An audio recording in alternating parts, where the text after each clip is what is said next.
The Paul Leslie Hour, helping people tell their stories. And now, your host, Paul Leslie.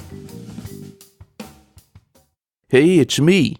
Thanks as always for joining us here on the Paul Leslie Hour. Present with us is a singer and songwriter who tells the human story with her songs. Allie Colleen is a graduate of Belmont University, a passionate singer, songwriter, guitarist, recording artist. Her latest single is called Along the Way, has some very poignant lyrics. I suggest you check it out. If you want to support the Paul Leslie Hour, just go to patreon.com/The Paul Leslie Hour. So, Allie Colleen, thank you so much for being with us. Thank you so much for having me. I'm very honored to be here with you this morning. It's a pleasure. So, what's new in the world of Allie Colleen? What are you up to at the moment?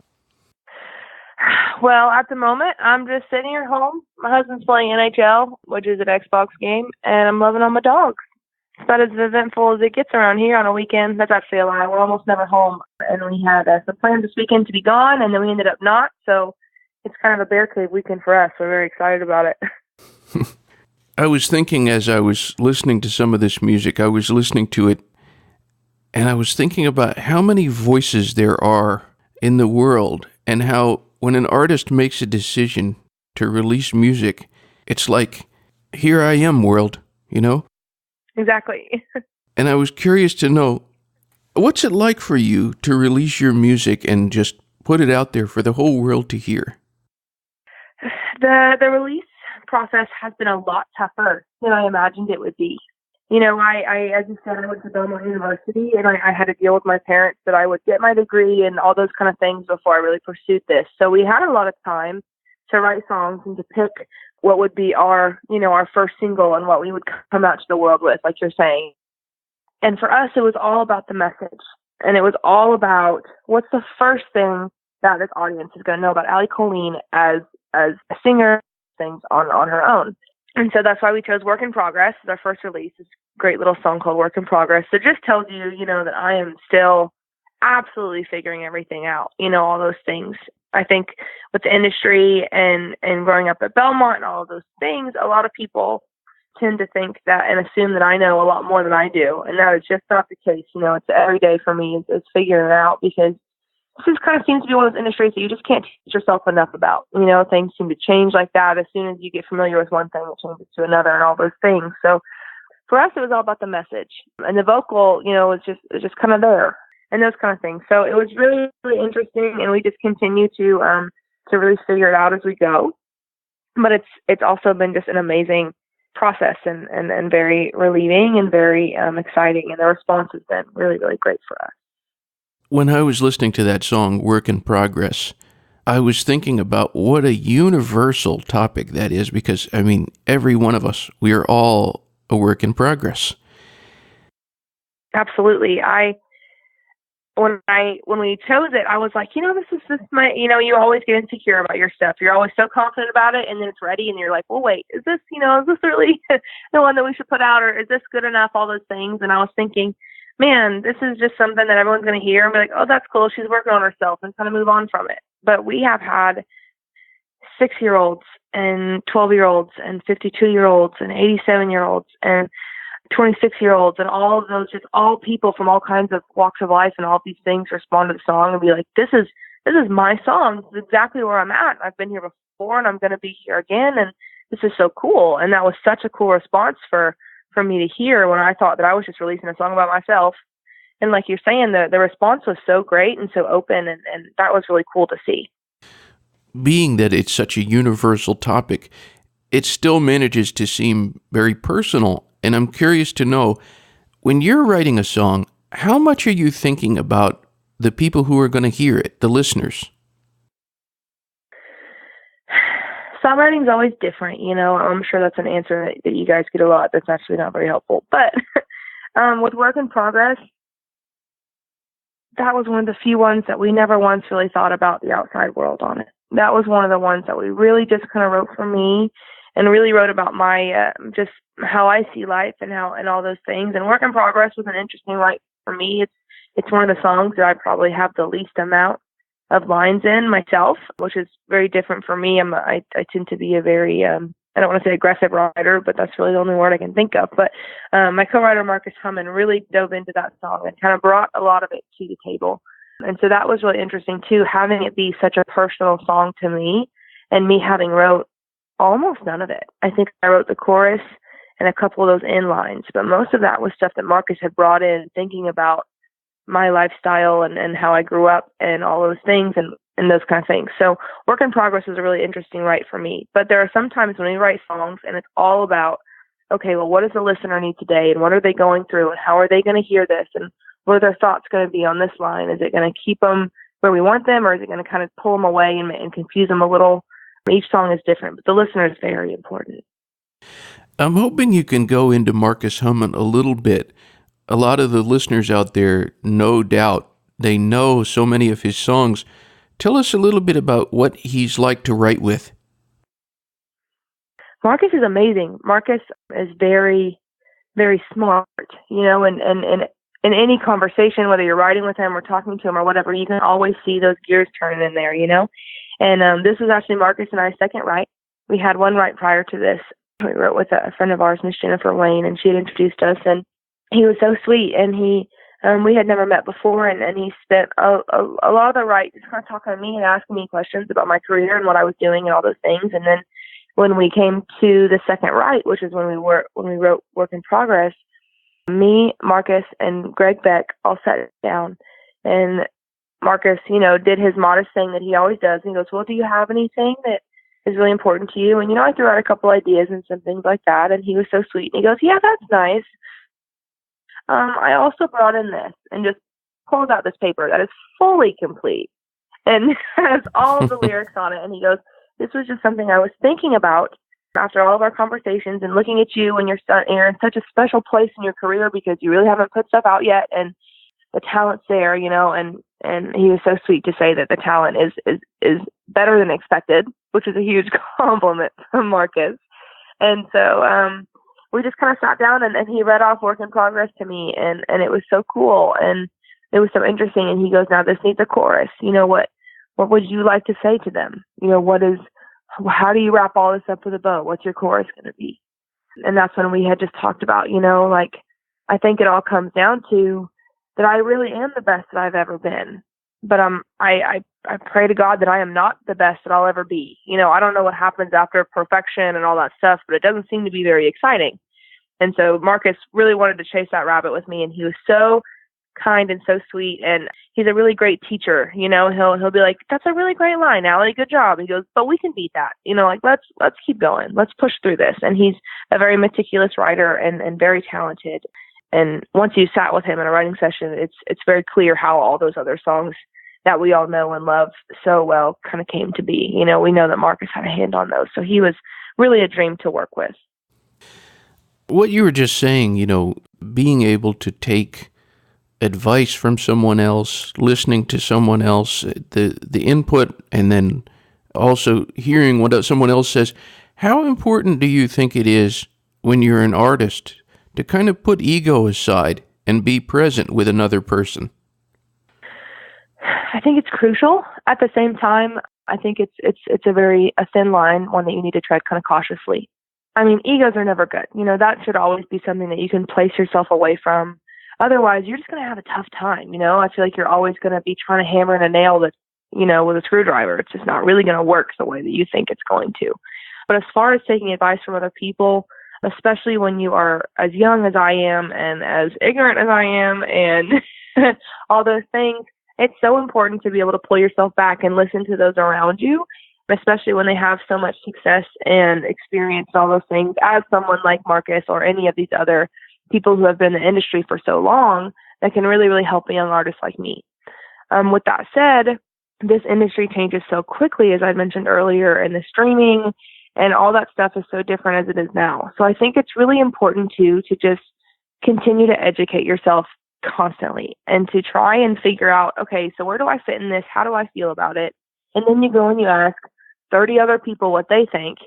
And then you just take the bits and pieces that really, really work for you and that feel good to your heart. I think that there's obviously a knowledge and education in this business that's really crucial, but there's also just knowing your gut and trusting it and knowing what's good advice and knowing what's bad advice. And ultimately, I think all that arrives at being able to be like, hey guys, I think I didn't go about this the right way when it doesn't work out. Or, hey guys, I'm so glad that we tried this, but it's just not working. So like, let's hit the drawing board again. This whole industry, I imagine just like other industries, is all about just working together. Honestly, this whole industry, there's not one person in this industry who can do all of these things by themselves. It's just not possible, and there's so many strengths and weaknesses to be played off of too, which are really important to know just where you're really good at what you do and also know where you're, kind of maybe not the best at what you do. And that's when you find that person who is. And I really do think it's all about teamwork in this industry. Very well spoken. Thank you. I wanted to know, you used the word educate a few times there, and Belmont University, you are a graduate from there. This might be a tough question, but what would you say is the most valuable thing you learned there? I don't want to say it in a negative way, but I think one of the greatest things that I took from Belmont is not necessarily how to do your work, but how to do your work in the way that the leader wants you to do it. I don't know if that makes sense, but at Belmont and any kind of school thing, it really doesn't come down to what you know or what you studied or any of those things. It comes down to doing something in a way that your professor or your peers or whatever has asked you to do it. And that was a really hard thing to put myself in for a while. But then it all comes down to different views and perspective, I think, is really what it teaches you. It teaches you to put yourself in other people's places, and it teaches you to take yourself out of it, like you said earlier, and just put that ego aside. And I think just the experience of going to school at Belmont and learning so many different cultures, which is crazy because it doesn't seem like there would be that big of a difference between a school in Nashville, Tennessee, and your little town in Oklahoma where you grew up, and all those things. But there was such a cultural difference among the people at Belmont. I think for the first time I was in a place where everyone was from different places and we'd all been raised so differently and we'd all been through so many different things that you just really learned how different people are, and you kind of learned from a cultural perspective, but still wasn't a culture shock because we're all still, from middle of America kind of thing, pursuing music. And I think just learning how to step back and really learn about the people around you before you speak was a really big thing that I learned at Belmont. And just, like you said earlier, just taking yourself out of all the equations and just kind of looking at everything. So it's almost like you look at Belmont like songwriting, right? Everything's about your audience and who you're around.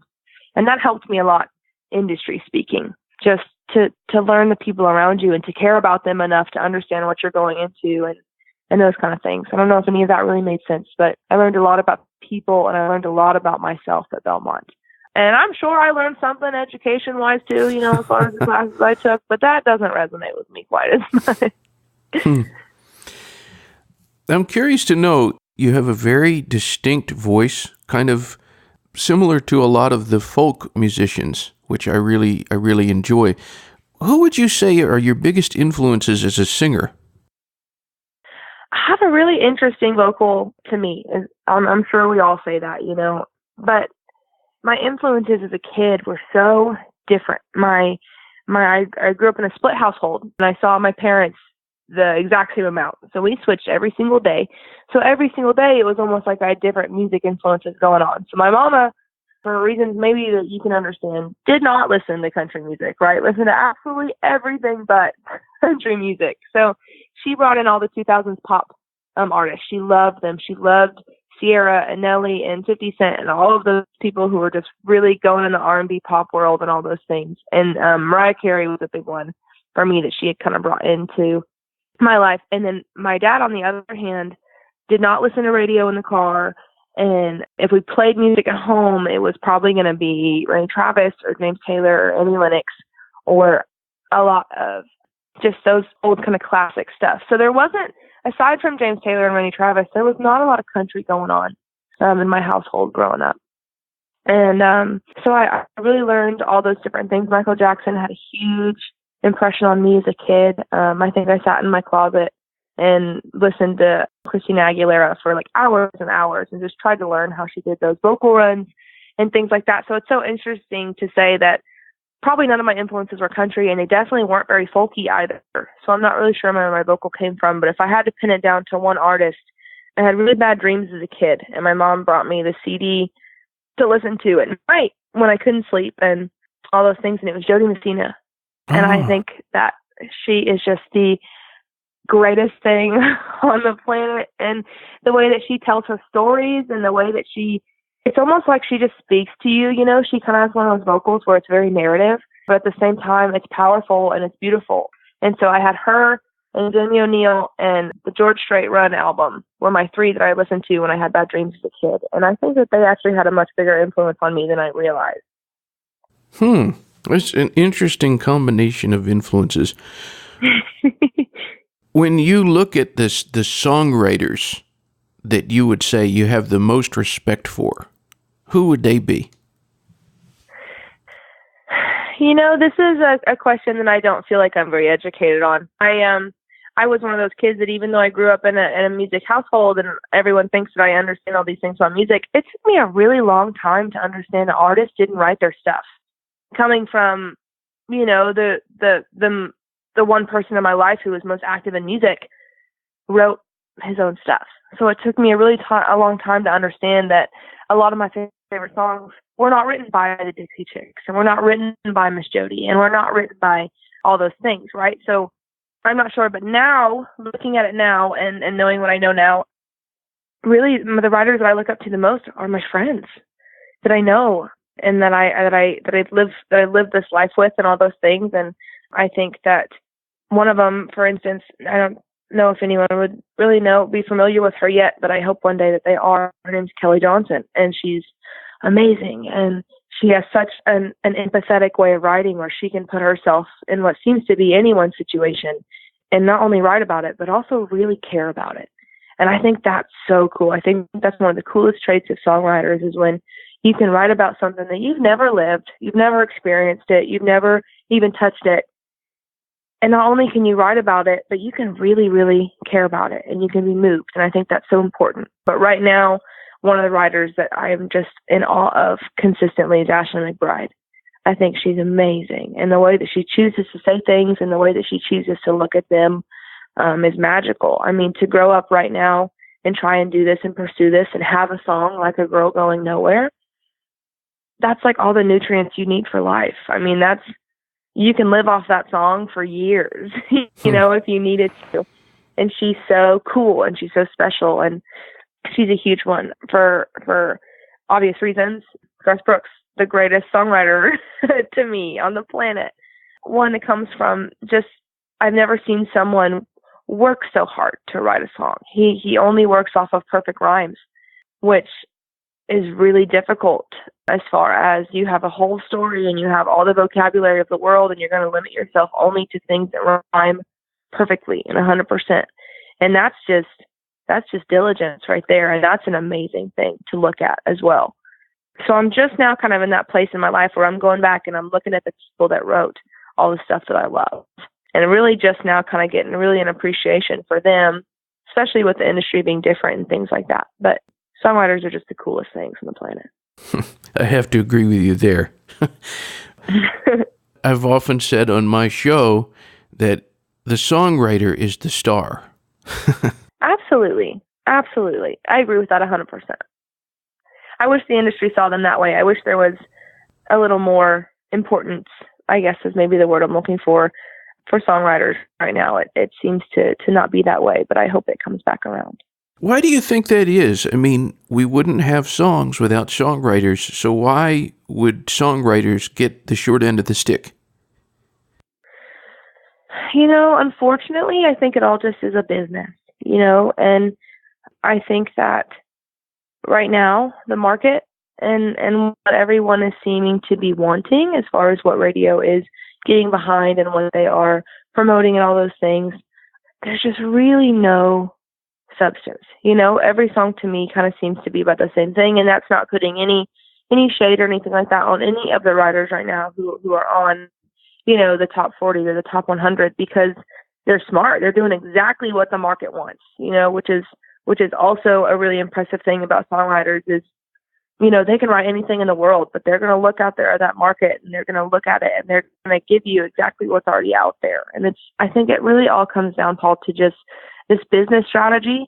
And I'm sure you know this, anytime you are trying to mix creativeness and art and all of those things that really don't tend to have a monetary value with a business that makes millions and millions of dollars a year, and is one of our country's greatest exports. I think music actually might be I think it might be the top, if not in the top 3 of our greatest exports.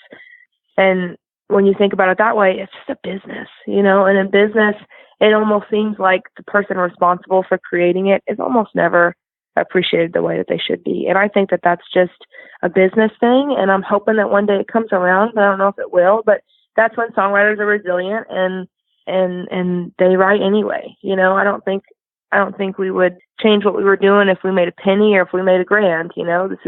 It's kind of in us. And I don't know about everyone else, but I don't personally have a choice.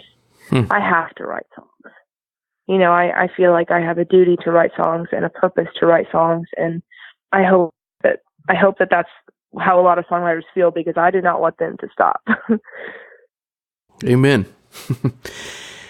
With all the different things that you do, from singing, recording, performing for an audience, writing songs, do you have a favorite part in music? I think performing is definitely my heart. Performing is just that time for me when everything seems to make sense. As a young girl, I was never very confident in myself, physically or any of those things. And I was always smart, but I wasn't ever, the smartest. And I was an athlete, but I wasn't ever the fastest, anything like that. And music has always been that thing that I have really, really stood out in. And I've always been very good at it. And I've always worked very hard at it. So when I get to go up there and sing, it's the prettiest I've ever felt. And it's the most home I've ever felt. And not only that, but to feel that way about doing it, and then to look down and, you see a girl that's 8 years old like you were when you started this whole thing, and just know that you're showing her that she can do whatever she wants. And then also looking over at an 87-year-old woman and knowing that she's lining right up with you with work in progress, and she feels the exact same way, years and years down the road from where you are now. There's something so special about that. And so it just crosses all of those boundaries that we have in our culture, and all those things. It crosses all languages and it crosses all of those things. And it's so special, and it makes me feel really important. And I think that's the greatest thing, honestly, for a human to feel is important and seen and acknowledged. And when I perform, I feel that way, and it's so special. There's also something so beautiful about that first write to the first work tape to the first time that song is done, and you get to sit down and put yourself equally in between those left and right speakers and listen and just see what you've done and see how many people have touched something that you thought no one would ever relate to. And that's beautiful. But beyond all of that stuff, just the performance part for me is just the best. Well, at the beginning of the show, I put all these labels on you that you're a singer, a songwriter, a guitarist, a recording artist. Who would you say Allie Colleen is at heart? Allie Colleen is a cool kid. It can sound funny, but cool kids are resilient and they bounce back, and they're kind of like weeds. You might not want us around, but then you'll learn that we have a kind of a greater purpose that's kind of important, and we care about people, and we care about people's stories, and we care enough to sit down and write an anthem for nurses if they want one. We're not going to write about trucks and girls and drinking, because that story's been told, and there are so many stories that haven't been told. So I guess maybe the better title would be a storyteller. That's who Allie Colleen. Allie Colleen wants to know your story, and she wants to write about it, and she wants to give you a song. Paul, I don't know if you've ever had like a song, but Taylor Swift was so good at this and still is. But when you turn 15 and it's your freshman year and you're walking through those doors and you're terrified and you don't know anybody, and then you hear a song like 15 come on and you're like, this is me. And it gives you a purpose, and it makes you feel seen by everybody, because everybody's also singing 15 and 22, and all of her songs that just, that she wrote them for a mass, but you also know that she wrote that song for you. that's the coolest thing in the world. And for someone to take the time and to do that for somebody is so cool, and it's so special, and it's just kind of a love that we don't really seem to have in our culture really widespread anymore. A lot of stuff is about business, which makes sense, it does, but it's a little disheartening sometimes. And so to have people that are storytellers and that care about, like I said, I use the reference of nurses a lot because I just feel like there's so many songs to be written about men and women of service and all those things, and they need their song. And so I guess she's a songwriter. I think Allie Colleen is a storyteller, and that's very, very important to me, that everyone feels seen. I think that's such a huge thing. Absolutely. I always like to give the artist who's the guest on this show the stage at the end. A very open-ended question, I know, but we just never know who's listening in this day and time. We don't know when, we don't know where they are. So for anyone who's tuned in, what would you say to that person who's hearing this? Well, one, I would say that you're doing an amazing job at whatever you're doing. I think social media nowadays has become such just a highlight reel, and I know that term is used a lot, but I think it's perfect. It's a highlight reel, and we're all comparing our lives to each other. I mean, I cleaned my house yesterday, and I looked at my baseboards, and they're so dirty, and I thought, wow, I, as a woman of a household, have kind of failed. And two, I remember that picture of that woman's house that I saw last week on Instagram that looked spot clean, and it probably wasn't even her home, So I want everybody to know that you are doing amazing. I'm hardly grown up at all, but the older I get, there's so many things that go into, adulting and life and stuff that I didn't realize. And for anyone who has kids and anyone who has a job and anyone who just gets out of bed in the morning, you are doing so good. And I'm so proud of you. And I think that, like I said, everyone's story is important to me, and I want you to feel seen, and not only by me, but our most recent release along the way, I wrote that as a love song to one of my best friends who's just a gypsy soul and someone that I love so much and that I want her to go. And my favorite line in the song is, "Go and climb your mountains, but you better make it back." Go do your thing, and then see everything on the world and see everything that there is and learn everything that there is. And at the end of the day, I pray to God that I am enough, that you still come back to me after you've learned all of those things. And I wrote that as a love song. And we're just recently, in the last week or two, it's just hit me that song is exactly what God wants to say to us. Go and learn everything and do everything and experience life and, go and do everything. And at the end of the day, just come back to me. Just know that I love you. And whether we're far apart or close together or whatever, I love you. And so that's kind of what I just would like to say to everybody. Just go and do your thing. And ultimately, you have to live in the body that you're in. So go and do whatever your heart wants to do. And then at the end of the day, I pray that you come back. I pray that you come back to God, and I pray that you come back to me, and I pray that you come back to your loved ones and all those people who need you. But I just kind of want to encourage you to maybe be selfish for a little while and look at yourself and make sure that your heart's good, because you will be such an attribute to this world if you are happy.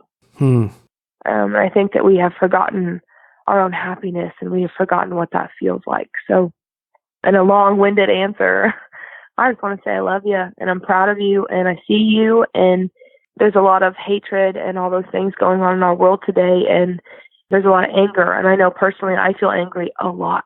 So one, find yourself a good gym. Go hit a bag.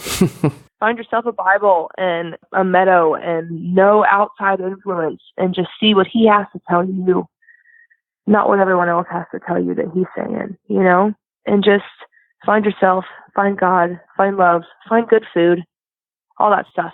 I just love you guys. Well, Allie Colleen, thank you very, very much for being with us. Thank you so much. Thank you. It's been an honor and a privilege. I very enjoyed it. Everyone out there, you can check out alliecolleenmusic.com. Allie Colleen, until next time, thank you very much. Until next time, Paul, thank you so much.